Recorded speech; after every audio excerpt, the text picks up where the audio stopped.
lleno de fe, de creencias, donde siempre hemos salido adelante.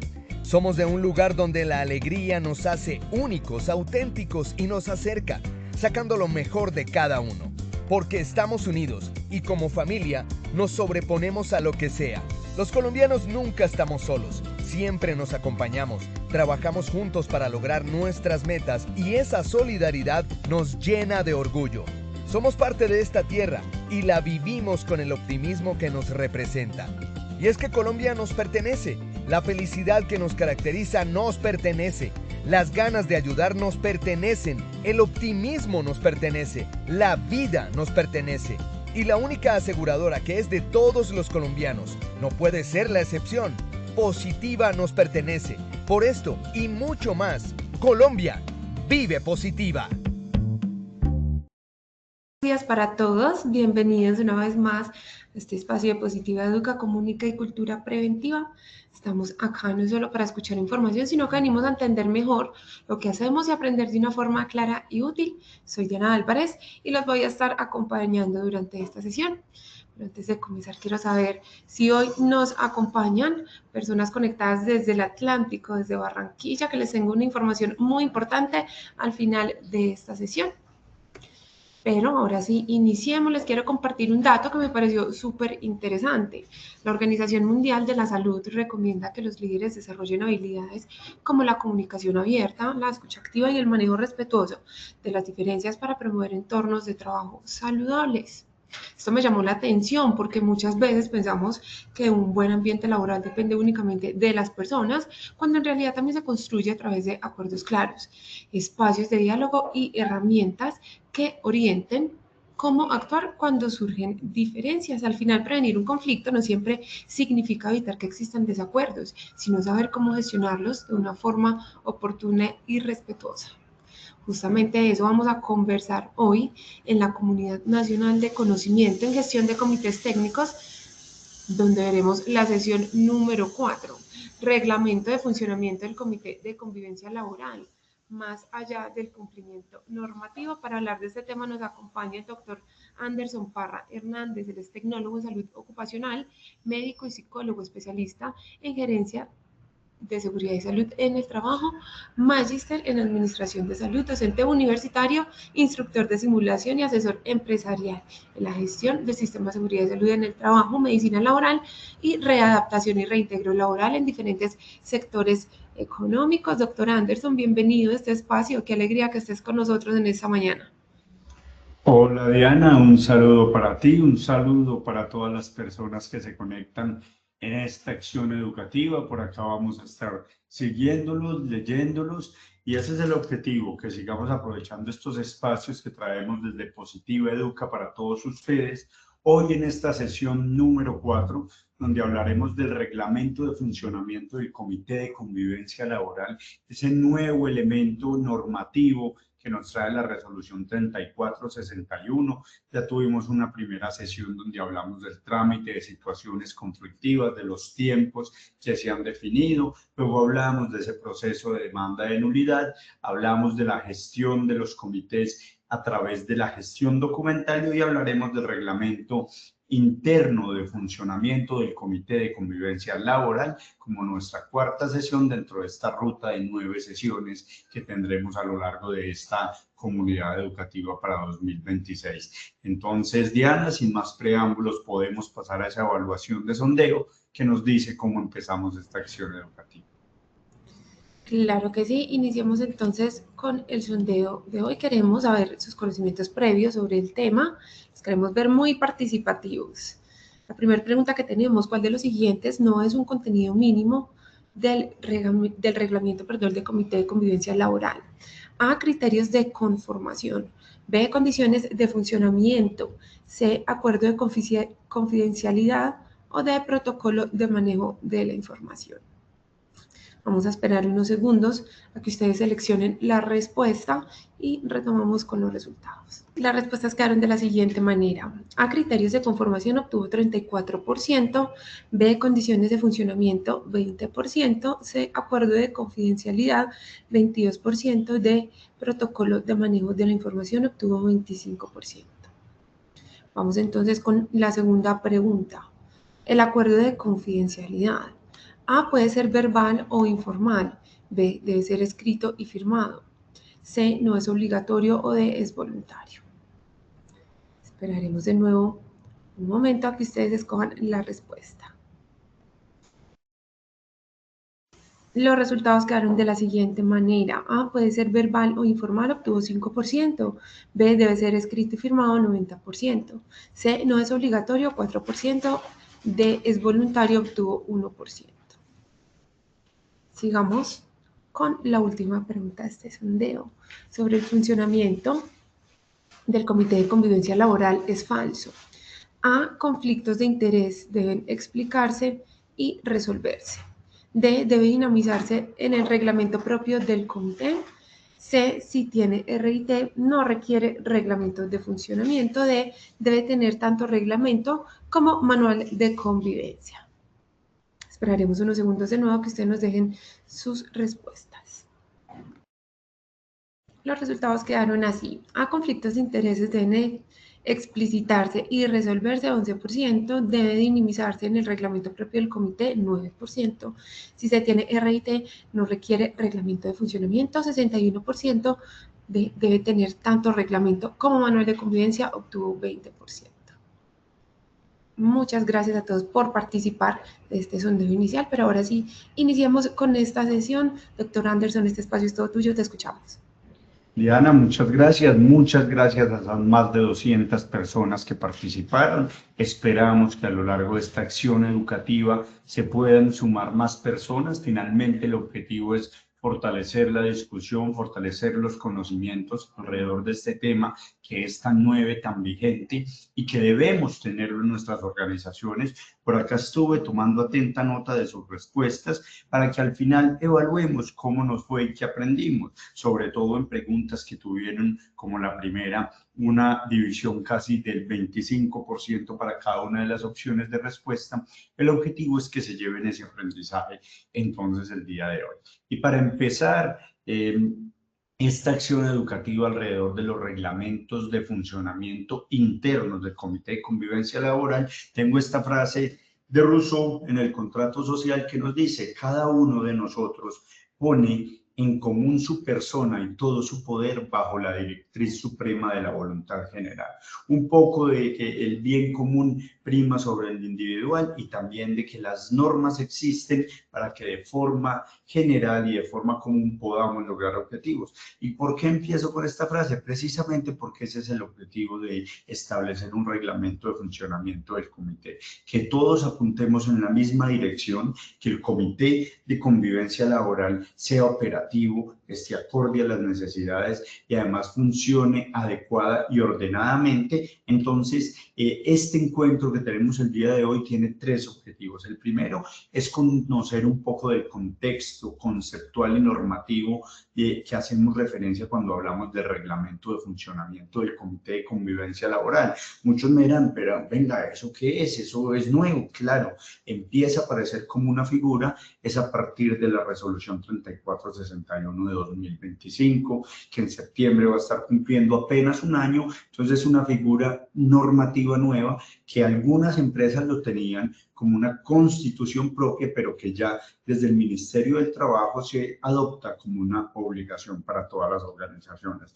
El segundo es socializar algunos elementos que desde mi perspectiva son mínimos o fundamentales para tener en el reglamento interno.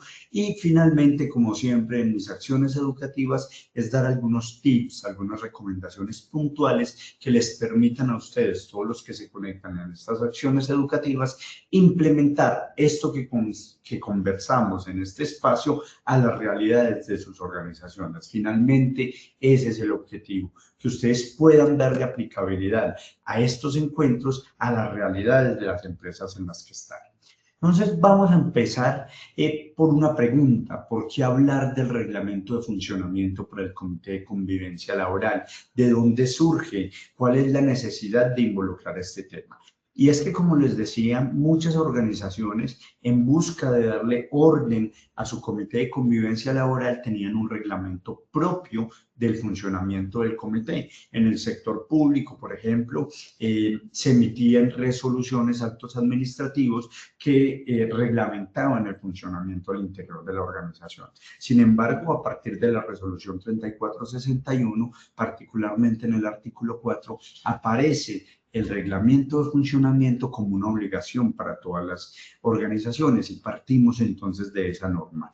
La norma nos dice: el comité de convivencia laboral, una vez conformado, debe elaborar su propio reglamento que establecerá las condiciones de su funcionamiento. Y es ahí donde cobra sentido esa frase. Cada uno de nosotros pone en común su conocimiento y su persona, todo para lograr una voluntad suprema, que es la voluntad general. Entonces, ¿cuál es el objetivo?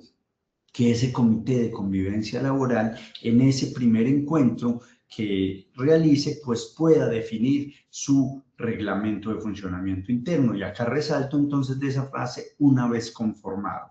¿Qué quiere decir eso? Que cuando se debe realizar este reglamento de funcionamiento interno, pues de acuerdo con la resolución 3461, ese reglamento se establece una vez se conforma el comité de convivencia laboral.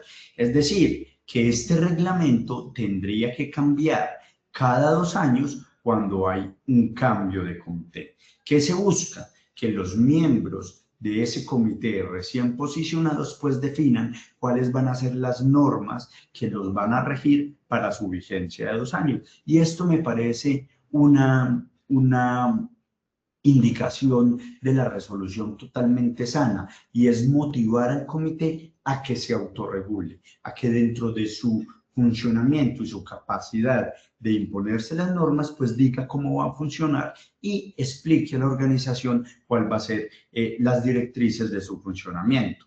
Entonces, una primera pregunta: ¿debe tener ese reglamento de funcionamiento?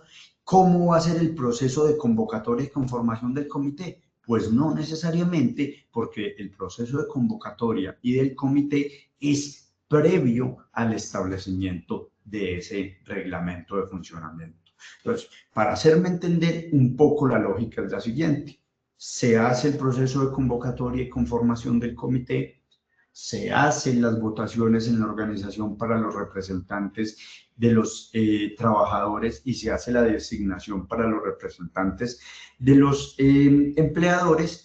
Una vez conformados o elegidos esos representantes, se hace una primera reunión de conformación y ojalá ahí se pueda discutir ese primer esbozo del comité. La recomendación, ¿cuál es? Entonces, que en las primeras reuniones puedan definirse ese reglamento. Y el artículo 4, además de decirnos esto que analizamos, trae otro párrafo y nos dice: el reglamento debe incluir los acuerdos de confidencialidad que se establezcan al interior del comité y debe ser cumplido por todos los integrantes, así como definir los mecanismos, protocolos específicos para asegurar el manejo reservado de la información que es sensible tanto durante el tratamiento de los casos como el cierre de estos. ¿Por qué me permito leer completamente el segundo párrafo del artículo 4? Porque ya nos trae un esbozo de los contenidos mínimos de ese reglamento del funcionamiento y podemos hacer 3 abstracciones. La primera: ¿cuáles van a ser los mínimos no negociables para que este comité funcione? Y a eso le llama los acuerdos entre los integrantes. Dígame a qué vamos a llegar para que el comité dé cumplimiento a ese proceso de trámite de situaciones conflictivas antes de que escale a una situación de acoso. Entonces, ¿cómo vamos a funcionar? Primer elemento del reglamento de funcionamiento. Segundo elemento: acuerdos de confidencialidad. Este es un elemento muy importante porque la confidencialidad se esbozaba en las anteriores resoluciones que regulaban a nuestro comité, como la 652, pero ahora en la 3461 esboza que deben haber unos acuerdos de confidencialidad. Y más adelante vamos a ver cuáles son los criterios o cuáles son las recomendaciones para establecer adecuadamente esos acuerdos de confidencialidad. Y finalmente, entonces, definir mecanismos y protocolos para el manejo de esas quejas y que ese manejo de esas quejas sea reservado durante todo el proceso. Ojo, que acá nos hace un llamado. El manejo de la queja y su reserva no solo está limitado al proceso de trámite, sino al momento de cierre. Y esto debe ser muy claro para todos los miembros del comité, que en ningún momento y bajo ninguna circunstancia se deben revelar la información, lo que dijo el presunto victimario, digamos más bien las dos personas involucradas. Todo esto debe estar manejado a un proceso de reserva. Entonces, cuando miramos este segundo elemento del artículo 4, pues vemos el primer elemento nos dice, artículo 4, el Comité de Convivencia Laboral debe tener un manual o un reglamento de funcionamiento interno establecido entre las partes. Y acá nos habla de los mínimos de ese reglamento interno, que en la abstracción que hacemos y luego cuando seguimos leyendo la resolución, pues nos damos cuenta que son las condiciones básicas de funcionamiento, no las de conformación, porque ya es posterior a su conformación, los acuerdos de confidencialidad y los mecanismos y protocolos para el manejo reservado de la información. Y eso es lo que vamos a desarrollar a continuación. Pero otro aspecto a tener en cuenta, y sobre todo que la sesión pasada hablamos de cuáles son los soportes documentales de los comités. Hablamos también del Comité Paritario de Seguridad y Salud en el Trabajo, pero acá vamos a hacer énfasis en estos tres elementos del Comité de Convivencia Laboral que son independientes y son el Reglamento Interno de Trabajo o RIT, el Manual de Convivencia Laboral y el Reglamento de Funcionamiento del Comité de Convivencia Laboral. Ojo, que son tres documentos independientes y tres documentos que debe tener la organización. Entonces, no es que porque yo tengo el reglamento interno de trabajo con unos contenidos, eso me exime de tener un manual de convivencia o me exime de tener el reglamento de funcionamiento del comité. No, debo tener dentro de ese proceso documental los tres documentos socializados en aplicación y en seguimiento. Y es que vamos a ver las diferencias. El reglamento interno de trabajo es constituido por la alta dirección y nos va a decir cuáles son las formas de funcionamiento de los trabajadores al interior de esa organización. Claro que por la ley 1010 debe tener un capítulo sobre el acoso sexual y el acoso laboral, donde se manifiesta que no está tolerada ninguna forma de acoso sexual y los mecanismos para corregir e incluso sancionar el acoso laboral. Sin embargo, sabemos que el reglamento interno de trabajo es un reglamento macro que no solo le apunta al acoso, sino que habla de horarios, de jornadas, de sanciones, de faltas graves, etcétera, pero que también contiene algo sobre el acoso. Ya ese sería el más macro de los tres documentos. El siguiente es el Manual de Convivencia Laboral. Ese Manual de Convivencia Laboral es establecido también por la alta dirección, pero suele delegarse en el proceso de talento humano o seguridad y salud en el trabajo y trae las normas o los mínimos no negociables en sana convivencia y en prevención del conflicto. El Manual de Convivencia Laboral es una medida preventiva del acoso laboral. Entonces acá vemos ya otro manual que le aplica a todos en la organización, que es mucho más específico para la convivencia laboral y para la prevención de conflictos y que es desde la normatividad una medida preventiva del acoso laboral. Y finalmente el que nos convoca hoy, que es el reglamento de funcionamiento del comité, y este es muy importante porque ya es el más específico, porque habla es cómo va a funcionar ese comité, es decir, me regula el funcionamiento del comité de convivencia laboral y por ende es un documento que habla del funcionamiento de esa medida preventiva que es el Comité de Convivencia Laboral. Pues por ahí voy a estar viendo si hay preguntas porque es muy importante saber las diferencias en estos tres documentos y que tener uno no me exime de tener el otro. Yo debo tener los tres documentos que tienen que ver con la prevención del acoso laboral. Teniendo entonces Esta primera parte, que es entender el soporte normativo, entender un poco de la definición del reglamento interno de funcionamiento del Comité de Convivencia Laboral, un tip, una recomendación para sus organizaciones.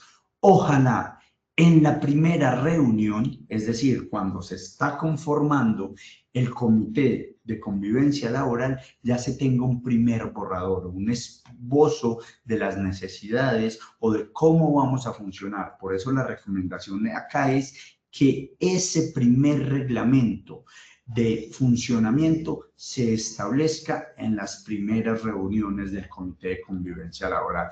Es decir, si conformamos el Comité de Convivencia Laboral en el mes de junio, uno esperaría que para septiembre ya tengan un reglamento constituido por todos los miembros del comité en seguimiento y en funcionamiento. Y dentro de esa constitución, muy importante, primero, que sea establecido por todos, no solo los principales. Porque ¿qué pasa? Si yo firmo, establezco este documento que vamos a ver más adelante sus partes, solo en los principales, cuando los suplentes tengan que ejercer su función de suplir, pues van a desconocer cómo funciona el comité. Entonces, recomendación de buena práctica es que la constitución y socialización del reglamento de funcionamiento sea a todas las partes. Eso incluye a los suplentes. Segundo, que incluya las firmas de todos los miembros del comité. Es decir, que no solo se constituya, sino que haya un compromiso y un compromiso de cumplimiento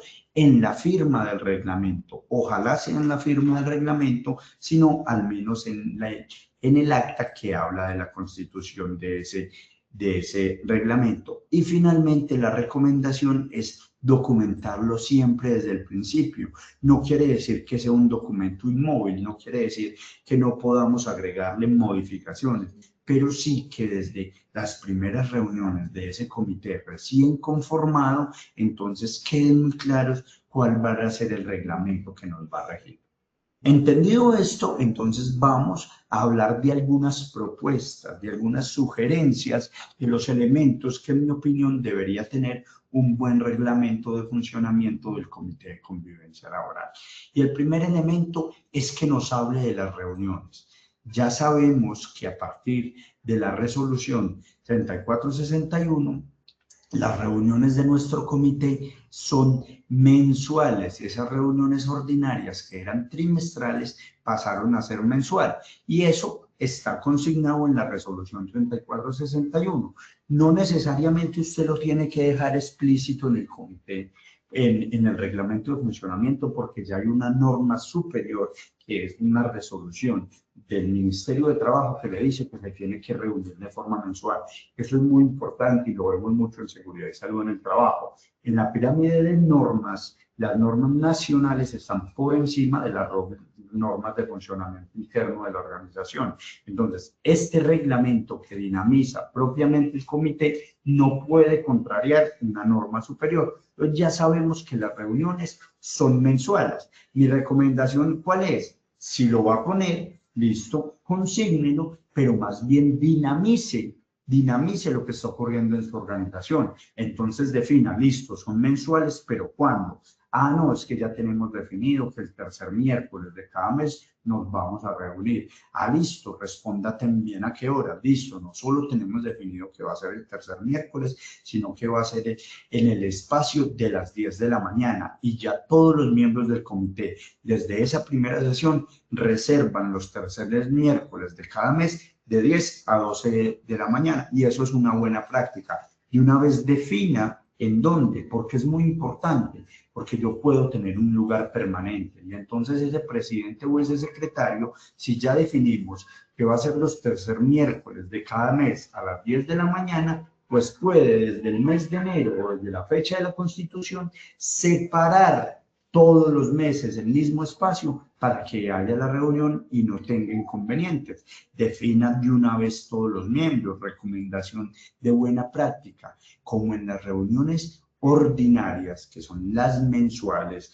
no se le da trámite a las quejas, sino que se analizan cuántas quejas se presentaron, qué recomendaciones vamos a emitir a la organización para mejorar la convivencia. Vamos a elaborar en los informes en la medida de lo posible que a las reuniones ordinarias asistan los miembros principales y suplentes para que esos suplentes se vayan empapando del proceso.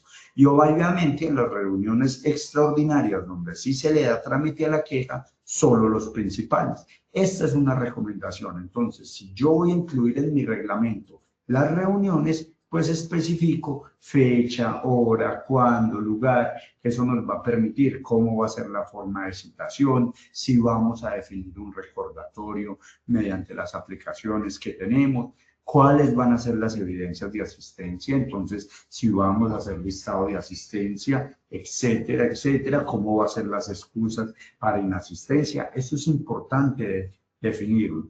También hay que definir que las reuniones extraordinarias, ya lo dice la resolución, es cuando se presenta una queja. Entonces es muy importante definir cómo se va a citar a esas reuniones extraordinarias, en cuánto tiempo, dónde van a ser esas reuniones extraordinarias, van a ser citadas por quién, qué pasa, por ejemplo, si por una reunión extraordinaria para la que ya definimos que las reuniones ordinarias van a ser en sala de juntas, pero para esas reuniones extraordinarias está ocupada la sala de juntas. Entonces, ¿cuál va a ser la alternativa? Eso es importante definirlo. Y también en lo que tiene que ver con las reuniones, poder definir lo que tiene que ver con el quórum. En el quórum tenemos que definir cuántas personas necesitamos para sesionar y esa definición, aunque la trae la norma, yo lo establezco según el número de mis miembros del comité. Entonces, si yo tengo una empresa pequeña cuyo comité está conformado solo por los dos principales, tengo que decidir que tienen que estar los dos para poder sesionar. Pero que entonces si tengo dos principales y dos suplentes, entonces ya sabemos que la definición del quórum es la mitad más uno, necesito 3, y eso incluye llamar o citar a los suplentes en caso de que el principal no pueda estar. Y eso es muy importante también definirlo, también definir en ese reglamento de funcionamiento cuánto tiempo se va a esperar para completar el quórum. Venga, si dijimos que es a las 10, ¿hasta qué horas esperamos a la llegada de todos los miembros? Entonces yo puedo definir esperar 15 minutos, esperar 10 minutos, lo puedo definir en mi reglamento de funcionamiento. Ese es uno de los primeros elementos, que definamos claramente cómo nos vamos a reunir y cómo vamos a funcionar. Y estos son ejemplos de cómo redactarlo. Pues yo puedo decir, reglamento, las reuniones ordinarias se realizarán el tercer miércoles de cada mes a las 10 de la mañana en la sala de reuniones de la organización. El secretario, mediante correo electrónico, citará esas reuniones extraordinarias cuando se presente una queja o cuando ocurra algo en la sala de juntas y tengamos que reunirnos de forma virtual. Él nos enviará el enlace para esa reunión.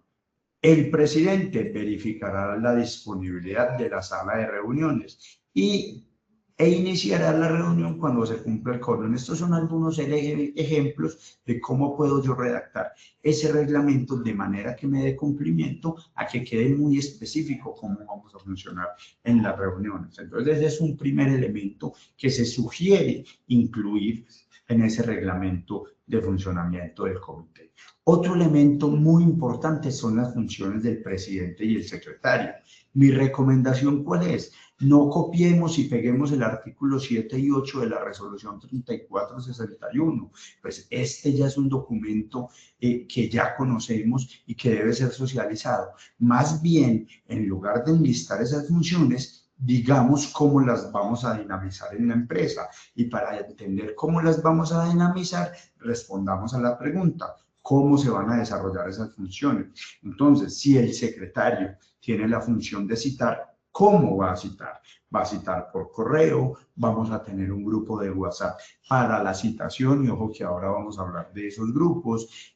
¿Cómo se va a definir? Y un elemento muy importante que trae esta resolución 3461 es que nos dice el rol del secretario o secretaria del comité puede ejercerse de manera alterna por cada uno de los integrantes. ¿Qué se necesita? Que haya acuerdo entre las partes y designación formal. Y este es un elemento muy positivo porque también en esta comunidad Nacional del Conocimiento hablábamos de las funciones del presidente y el secretario, y es que hay que dinamizar los comités. Entonces hay que buscar que no siempre hable la misma persona, que no siempre tome nota la misma persona, y ya la resolución 3461 dentro de ese ejercicio de dinamización nos dice, sí, usted puede alternar unas sugerencias cada 6 meses y tengo 4 miembros para que así los 4 puedan ejercer ese rol, o cada año si tengo 2 miembros y así van ejerciendo ese rol. Recordemos que a diferencia del COPAS, en el comité de convivencia laboral, tanto el presidente como el secretario lo elige el comité en pleno. Entonces ahí nos van quedando tareas. En esa primera sesión hay que establecer un primer borrador del reglamento de funcionamiento, hay que definir secretario y presidente, hay que hacer el empalme, muy importante, recibir lo que nos entrega el comité saliente, y eso nos empieza a hablar de ese funcionamiento. También dentro de ese funcionamiento, y ya en el artículo 6 de la resolución, se nos habla de las funciones del comité. Entonces, recomendaciones para que quede muy claro el funcionamiento del comité. Primero, definir cómo van a ser las reuniones. Segundo, definir cómo se van a ejercer las funciones de presidente y secretario. Tercero, definir cómo se van a ejecutar las funciones del comité. Y de nuevo, no hay que copiar y pegar el artículo 6 de la resolución 3461.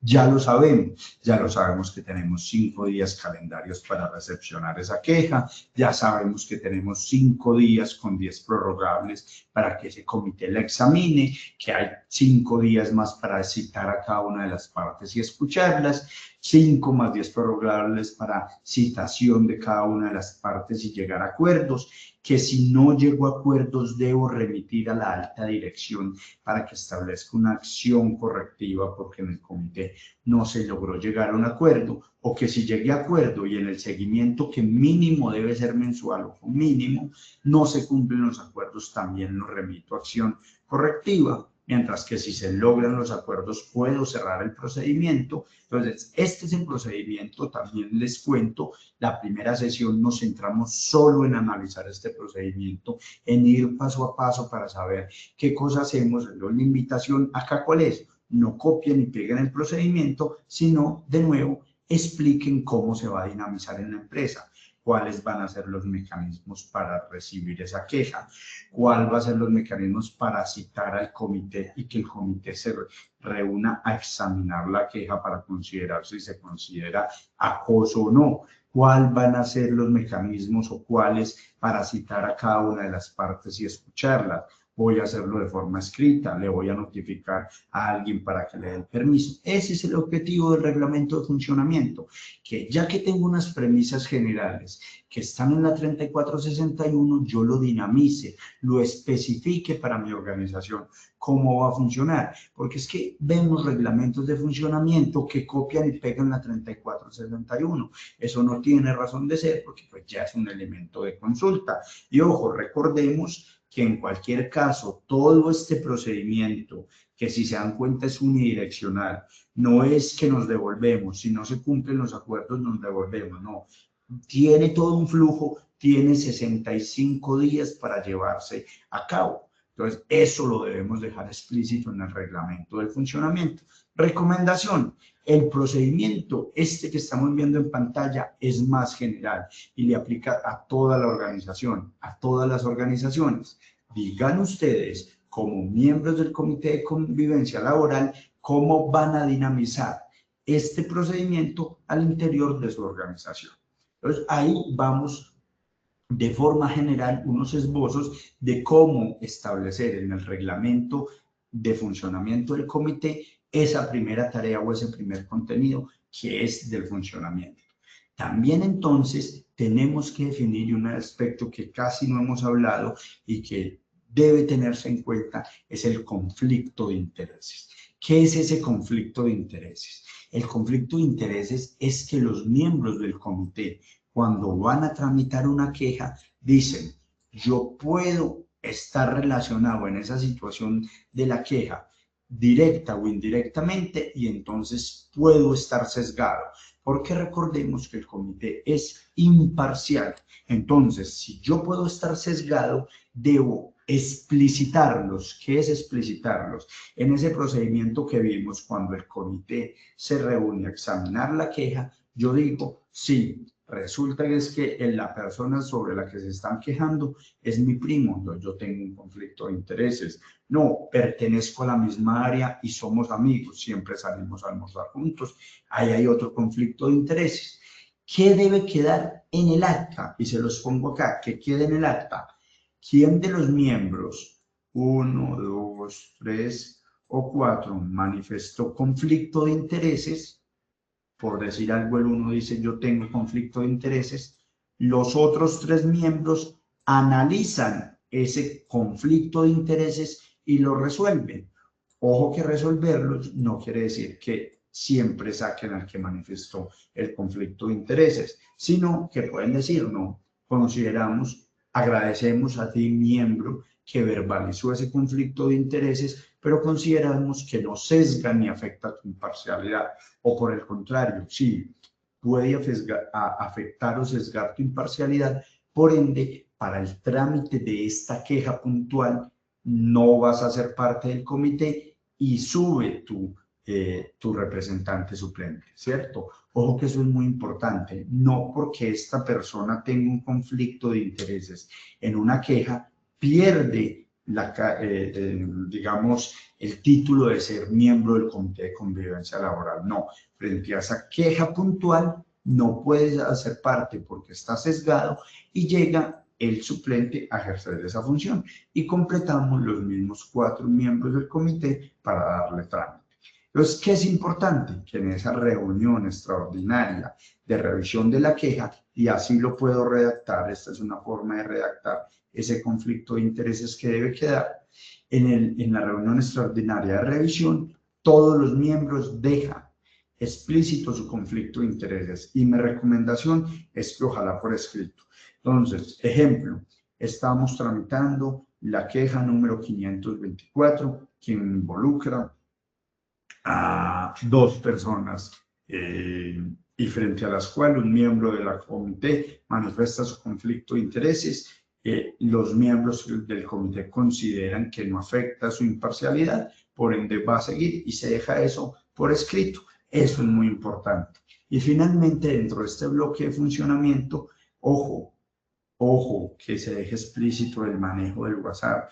Yo no estoy en contra que se tenga un WhatsApp del Comité de Convivencia Laboral, pero ese WhatsApp no es para revelar datos sensibles o decir, recuerden que hoy nos tenemos que reunir para la queja de fulanito de tal, no es. Hoy hay reunión, puede ser un método de recordatorio. Secretario, recuerde que tiene pendiente tal tarea, miembro del comité tiene tal tarea, pero no para revelar información. Eso es muy importante al manejo del WhatsApp mediante el Comité de Convivencia Laboral. Entonces, ninguna información confidencial por este medio. Algunos comités dicen, no, en ese procedimiento que explicamos que vamos a tener para recepción de la queja, vamos a tener un correo formal para que puedan radicar las quejas. Perfecto. Definan en ese manual de funcionamiento quién va a llevar ese correo, quién va a custodiar ese correo y a partir de las quejas que se reciban, quién va a citar a los miembros del comité. Eso debe quedar también muy claro porque la función de citar está en el secretario. Pues nos debe quedar eso y quién va a ser el secretario, ¿cierto? Y que queden claras también las formas de citar. Cerrando ese primer bloque, entonces ya tenemos el primer elemento que es el manual de funcionamiento o el reglamento de funcionamiento, como su nombre nos dice, nos va a decir cómo va a funcionar el comité, ¿cierto? Esos son los elementos, usted decide cuáles toma, cuáles incluye, porque la resolución no nos dice específicamente hay que incluir esto, nos dice debemos tener un reglamento que describa el funcionamiento del comité. Lo que sí nos dice específicamente es que tenemos que tener un acuerdo de confidencialidad. Entonces nos dice, ojo, se debe suscribir un acuerdo de confidencialidad entre los miembros del comité, que la información que les llegue esté sometida a total reserva y que no va a ser revelada por ninguna forma. Entonces, uno ya encuentra algunos modelos de acuerdo de confidencialidad.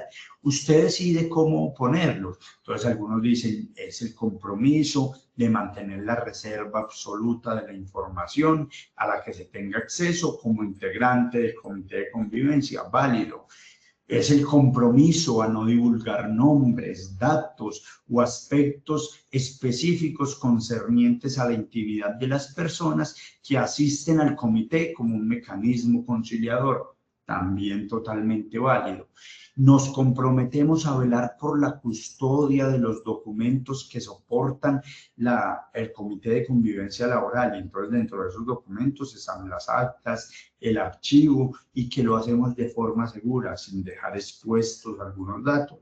Totalmente válido. O nos comprometemos a proteger la información, tanto verbal o escrita, y abstenernos de divulgarla o comentarla a terceros. Esto es muy importante porque debe quedar también explícito que los miembros del Comité de Convivencia Laboral no pueden estar comentando en los pasillos lo que discuten en el Comité de Convivencia Laboral.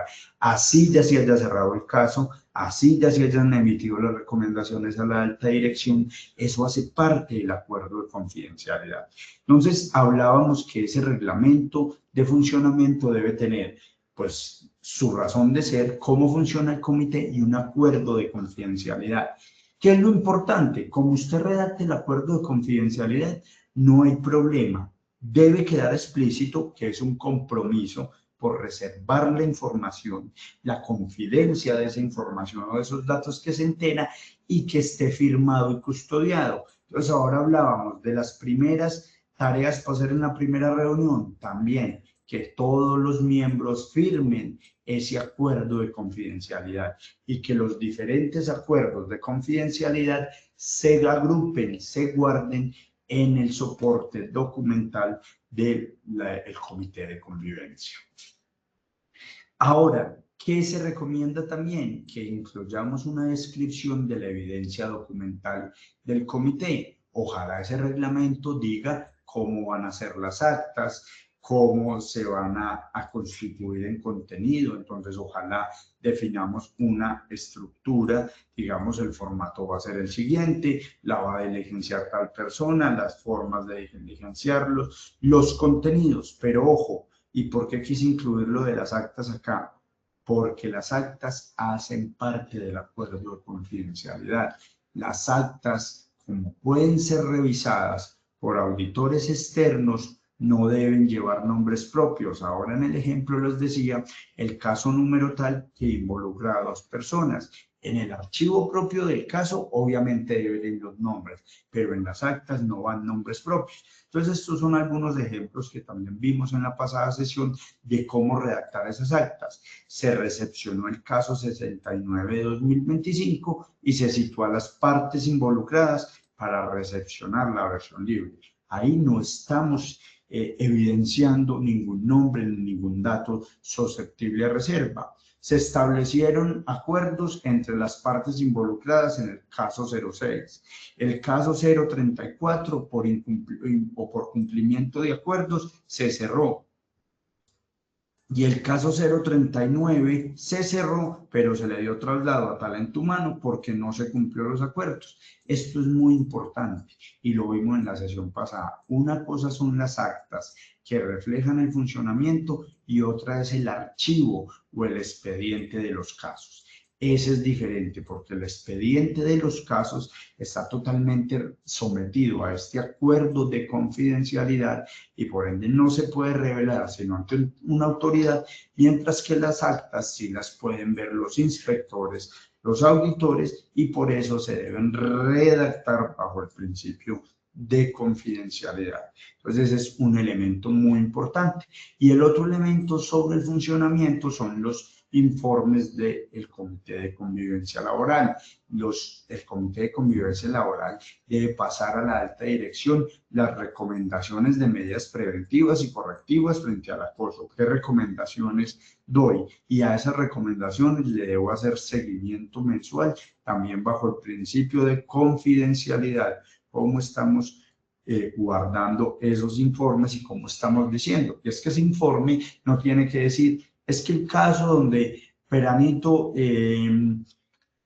se quejó de sutanito, se llegó a tal acuerdo y se cerró. No, el caso número 68 se cerró por cumplimiento de acuerdo, o el caso número 79 se le dio traslado a la alta dirección por incumplimiento.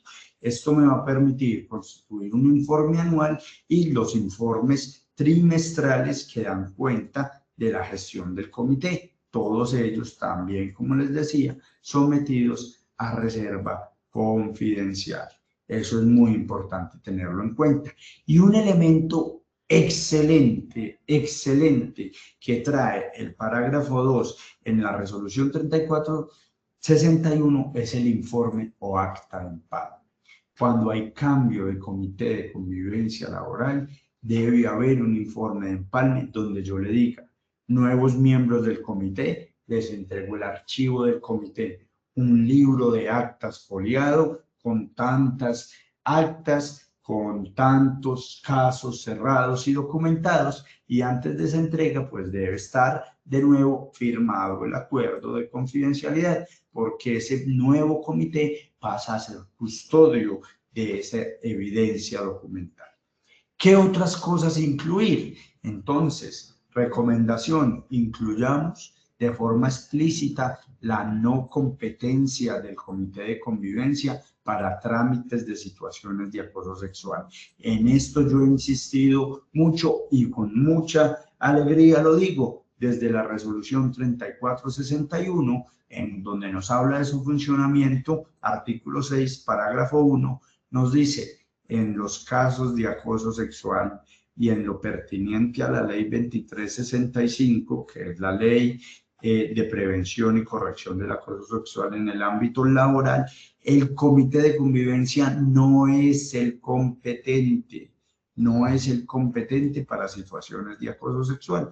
Esto, recomendación, pueden ponerlo en el comité para que quede en el reglamento de funcionamiento del comité, para que quede explícito que no son los responsables. ¿Qué más se recomienda incluir? Compromisos de puntualidad, compromisos de los espacios, por ejemplo, aquellos que hacen turnos, sector salud, sector de vigilancia, etcétera, que ese espacio se debe respetar por los jefes de área y el mecanismo que se van a comunicar. La resolución 3461 trae unos principios que de una vez los invito, y ya que vamos llegando al final de esta sesión educativa, a que vean la próxima sesión donde hablaremos de qué son esos principios de celeridad, de ese principio de eficacia, de imparcialidad, donde profundizaremos más sobre el conflicto de intereses, de confidencialidad, que nos va más allá de la suscripción de ese acuerdo del que hablamos hoy y del de no discriminación. Es una buena práctica que usted diga cómo le va a dar cumplimiento a esos principios en su organización. Y lo he visto en muchos comités, en muchos reglamentos de funcionamiento del comité, y me parece una práctica adecuada es cuáles son las causales de retiro para que salga un miembro. Entonces, qué terminación uni o bilateral del contrato, cambio de domicilio a otro municipio, por ejemplo, aquellos que tienen más de un centro de trabajo, o cambio de centro de trabajo, que ojo, no es igual a sede. Entonces, si cambio de centro de trabajo, pues pierdo la característica de ser miembro del comité. Entonces, cuando yo dejo esas causales de retiro, también me lo permite la resolución, que yo diga que asciende el elegible, el suplente pasa a ser principal, y si queda una vacancia definitiva, cómo voy a hacer la convocatoria o el proceso para suplir esa vacancia, y una vez se supla esa vacancia, cómo entonces le voy a socializar ese reglamento de funcionamiento del comité que ya establecimos por los miembros. Eso todo son apartes adicionales que me parece muy sano incluir en el funcionamiento del comité. Entonces, finalmente, para resumir y para llegar a las preguntas de sondeo, ¿qué debemos tener en cuenta? Primero, el reglamento de funcionamiento del comité de convivencia laboral lo deben conocer todos los miembros, incluso los recién llegados.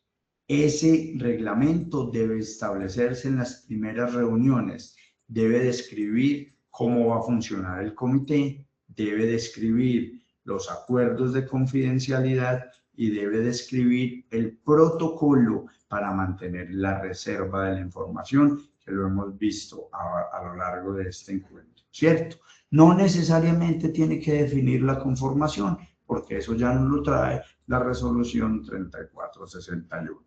También ese reglamento debe ser de obligatorio cumplimiento para todos los miembros del comité y ojalá eso debemos dejarlo explícito, porque si se pierde el principio de confidencialidad o la reserva de la información, yo tengo que definir qué pasa cuando incumplo esas normas a las que llegamos. Los acuerdos de confidencialidad, que ya vimos que es uno de los elementos, deben ser explícitos. Mi recomendación es que sean firmados, así como se firma el documento del reglamento, y sean documentados. La información siempre debe ser sometida a reserva bajo protocolos claros, protocolos que ojalá queden en el reglamento de funcionamiento para que esos protocolos guíen acciones. Y ojo, que esas acciones estén protocolarizadas y estandarizadas, ¿cierto? Que estén acorde a ese procedimiento que vimos en la primera sesión de este año y que los invito a revisar, porque así deben actuar todos los miembros del comité. Y finalmente, que todos estén sensibilizados, todos estén alineados en la custodia de la información, en que hay que cuidar los documentos, en que se deben evitar los comentarios de pasilla, en que la información personal es toda sometida a reserva, que las tomas de evidencia son solo para el comité y no deben publicarse, etcétera, etcétera, etcétera. Si logramos darle cumplimiento a esto que hemos conversado, con mucha seguridad, el Comité de Convivencia Laboral va a funcionar muy bien y ese reglamento de funcionamiento va a ir más allá que un mero cumplimiento normativo, que es la invitación que les hacemos entonces desde este encuentro educativo. Pasamos entonces a esa evaluación final para ver cómo nos fue en este encuentro. Muchas gracias, doctor, por toda la información y la actualización que nos acabas de dar. Vamos a comenzar nuestro segundo sondeo. La primera pregunta: ¿cuál de los siguientes no es un contenido mínimo del reglamento del Comité de Convivencia Laboral?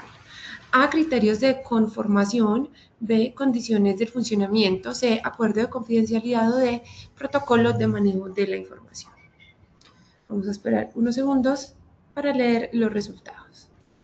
Las respuestas quedaron así. A, criterios de conformación, obtuvo 56%, B, condiciones de funcionamiento 17%, C, acuerdo de confidencialidad 9% y D, protocolos de manejo de la información obtuvo 18%. Esta fue la pregunta que yo referencié. Al iniciar este encuentro educativo estaban muy divididos, sin casi 25, 25, 25, y aquí vemos que la gran mayoría se inclina por criterios de confirmación, y así es. No quiere decir que yo no pueda poner en el reglamento los criterios de conformación. Sin embargo, yo no puedo excluir las condiciones de funcionamiento, los acuerdos de confidencialidad y el protocolo de manejo de la información. Estos tres son mínimos no negociables. Los criterios de conformación se pueden negociar porque ya están muy claros en la resolución 3461. Muy bien, vamos entonces con la segunda pregunta. El acuerdo de confidencialidad: A, puede ser verbal o informal; B, debe ser escrito y firmado; C, no es obligatorio; o D, es voluntario. Esperaremos unos segundos a que ustedes nos den sus respuestas en pantalla para leer los resultados. Los resultados quedaron de la siguiente manera: A, puede ser verbal o informal, 2%; B, debe ser escrito y firmado, 96%; C, no es obligatorio, 1%; y D, es voluntario. Obtuvo 0 participantes con esta pregunta. Muy bien, entonces ahí también marcada mejoría, pasamos a más del 90%. Debe ser muy claro, el acuerdo de confidencial es un contenido mínimo del reglamento de funcionamiento.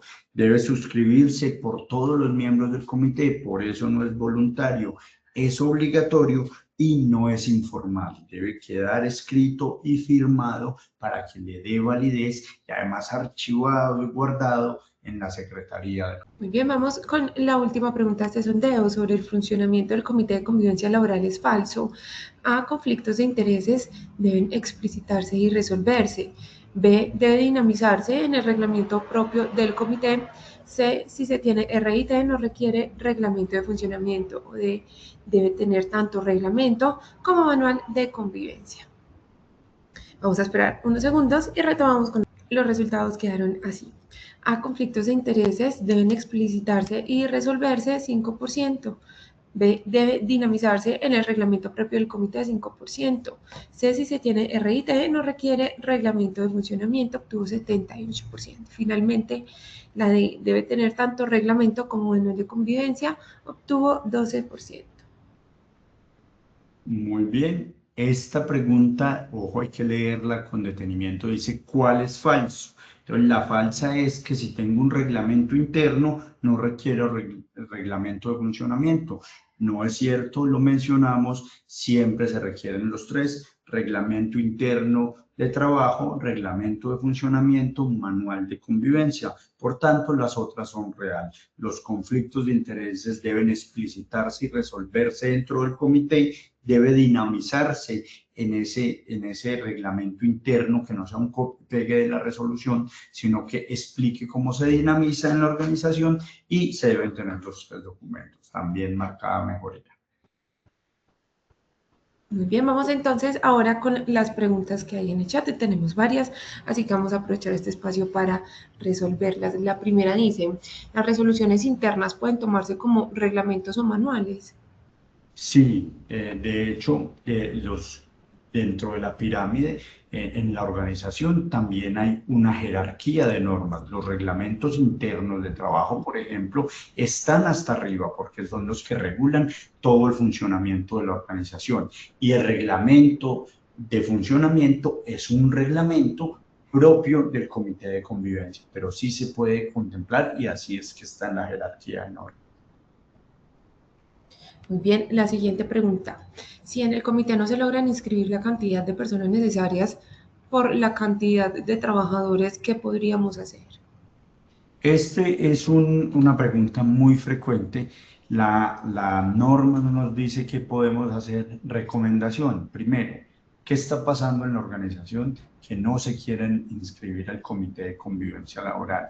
¿Será que no le he dado validez? ¿Será que no estoy motivando adecuadamente? ¿Será que no doy validación a los que están? ¿Será que no reconocen su importancia y su funcionamiento? Y si trabajo todo esto, pues debo informar al ministerio al final, y demostrando muy bien, porque el ministerio sí sería muy estricto, que definitivamente el comité de convivencia laboral, que es una instancia preventiva, se debió conformar de X o Y forma, o no se pudo conformar pese a todos los esfuerzos porque no hubo postulación. Pero ojo que esto sí debería revisarse con el jurídico de qué está pasando en una organización que no tengo la suficiente.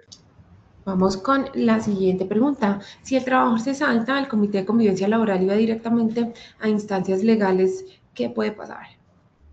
Listo, esto es muy importante porque pues, la resolución trae un procedimiento. Pueden pasar muchas cosas, pero lo que habitualmente pasa que es, si va directamente a un inspector de trabajo, lo primero que va dentro de las evidencias que recoge el inspector de trabajo es: listo, venga, dígame qué hizo el comité de convivencia laboral.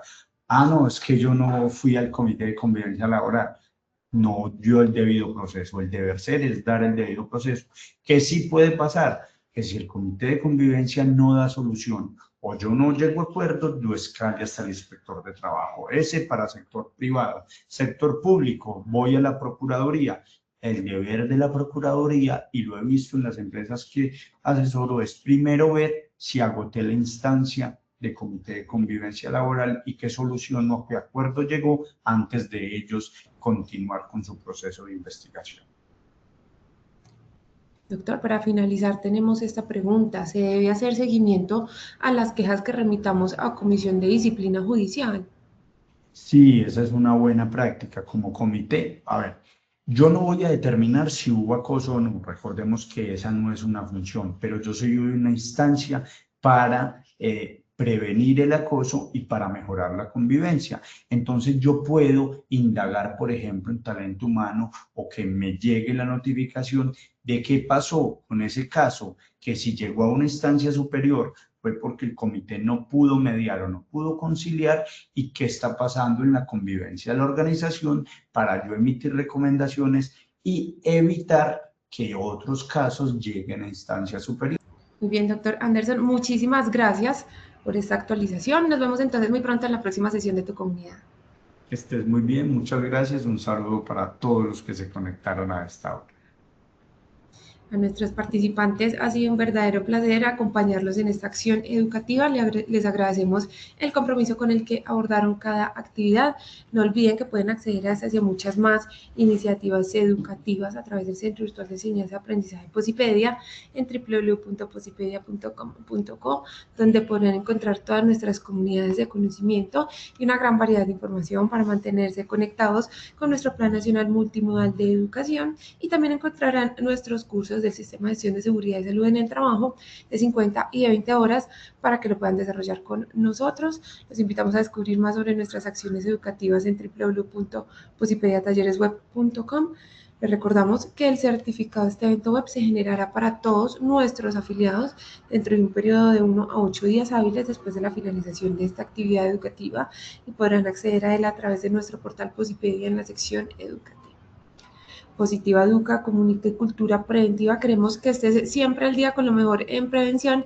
Por eso te invitamos a unirte a nuestro canal oficial de WhatsApp, donde encontrarás campañas, novedades y tips que te ayudarán a cuidar lo más importante, tu bienestar y el de todo tu equipo. Es muy fácil, simplemente debes escanear este código QR. Bueno, y la invitación que le tengo a todas las personas de Barranquilla y del Atlántico es la siguiente. Los invitamos a participar en el foro exclusivo realizado en alianza con Icontec, un espacio para fortalecer los conocimientos sobre la humanización en la atención del servicio y la seguridad en la atención en habilitación para el sector salud. La cita es este 14 de julio, de 8 de la mañana a 12 del mediodía, en Con Barranquilla, Salón Perla de la Unidad Country. Será una excelente oportunidad para actualizarse, conocer herramientas prácticas y seguir fortaleciendo la cultura de seguridad en el sector salud. La participación requiere de una inscripción previa que se puede realizar por medio de este código QR. Allí los esperamos. No siendo más, me despido. Los dejamos con el siguiente video. Que tengan un feliz fin de semana. Chao.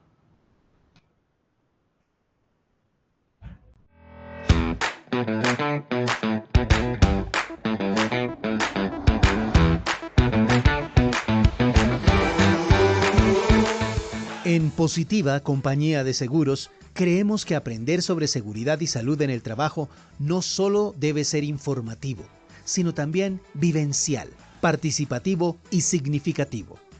Aprender no es repetir conceptos, es experimentar, reflexionar y transformar comportamientos. Por eso, entendemos el aprendizaje lúdico como una herramienta estratégica para fortalecer los hábitos de prevención, el autocuidado y la protección de la vida. Cuando las personas juegan, se involucran emocionalmente, participan activamente y recuerdan mejor lo aprendido. De este concepto nace Positiva Jugando, un kit de juegos serios diseñado para apoyar la gestión de la seguridad y salud en el trabajo, a través de experiencias educativas dinámicas, accesibles y aplicables a distintos contextos laborales. Este kit integra gamificación, aprendizaje basado en retos y trabajo colaborativo, permitiendo abordar de forma práctica temas clave como identificación y control de riesgos laborales, seguridad vial, orden, el aseo y la organización del trabajo, uso adecuado de elementos de protección personal, promoción del bienestar físico, mental y psicosocial. La estrategia reúne 138 juegos educativos diseñados para aprender jugando, distribuidos en 3 grandes formatos. 51 juegos a gran escala, ideales para jornadas presenciales, actividades grupales, inducciones, pausas activas y espacios de sensibilización que fomentan la participación, el trabajo en equipo y la toma de decisiones en escenarios simulados. 77 juegos de papel prácticos, flexibles y de fácil implementación, que permiten reforzar conceptos clave de SST en espacios de formación, reuniones de equipos o procesos de acompañamiento continuo. 10 juegos digitales que integran la tecnología al aprendizaje y facilitan la apropiación de contenidos de manera interactiva, especialmente en entornos virtuales o híbridos. Cada juego propone retos, preguntas, dinámicas colaborativas y situaciones reales del entorno laboral, fortaleciendo la capacidad de identificar peligros, prevenir accidentes y asumir el autocuidado como una responsabilidad compartida. Positiva Jugando está dirigido a afiliados, empresas, entidades y equipos de trabajo y se convierte en una herramienta ideal para procesos de capacitación, inducción y reinducción, sensibilización en cultura preventiva, fortalecimiento del sistema de gestión de seguridad y salud en el trabajo. Porque cuando aprender se convierte en una experiencia positiva, el mensaje trasciende el aula y se transforma en acción. Ingresa a www.posipedia.com.co y descarga la cartilla de Juegos Serios, Positiva Jugando, para transformar tus espacios de formación en experiencias dinámicas de prevención, bienestar y autocuidado. Jugar también es aprender.